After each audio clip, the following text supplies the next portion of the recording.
Mga kaibigan, marami tayong ulam ngayong gabi. Ito po yung okra. Hinati po natin yan sa dalawa. Para ito yan para bukas. Ito naman po para ngayon. Ito po.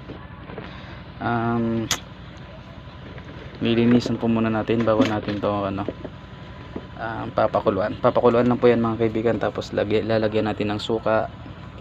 Yan, ulam na po yan. Wala na tayong tubig eh. Wait lang po. Dinner namin. Dinner. Magsasalin tayo ng tubig. Sasalin po tayo ng tubig mga kaibigan.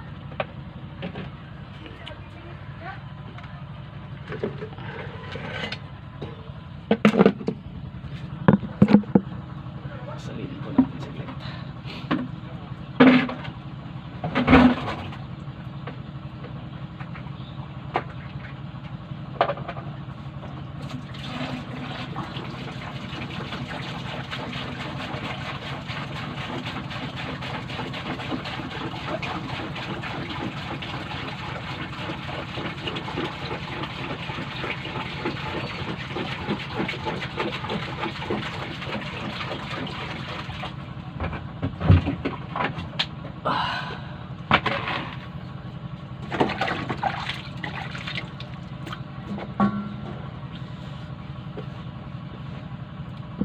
Okay na po. So ito na po. Lilinisan po natin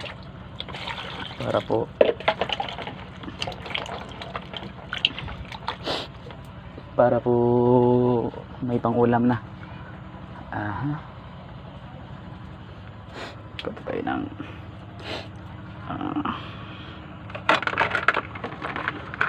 ito na lang po.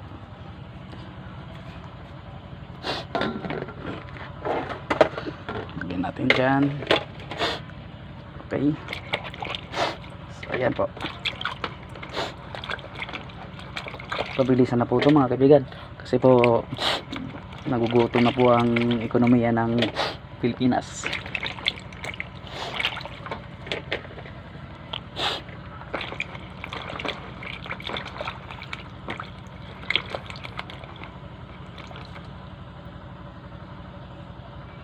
Oops.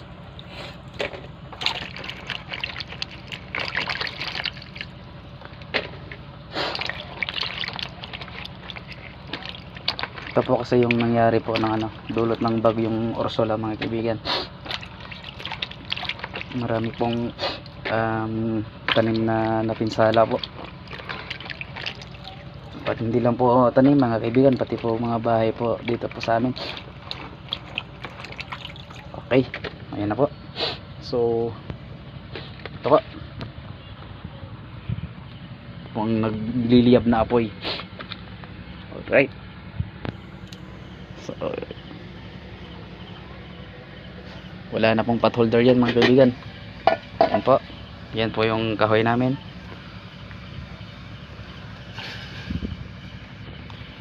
Oops. Ito po. Ulam na po yan. Hindi na po magugutom ang lipunan. Ito po.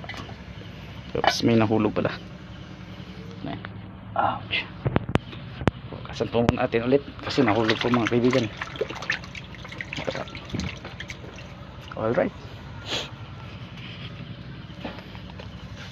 Antayin po natin yan kumulo para ready to eat na po yan. Handa na pong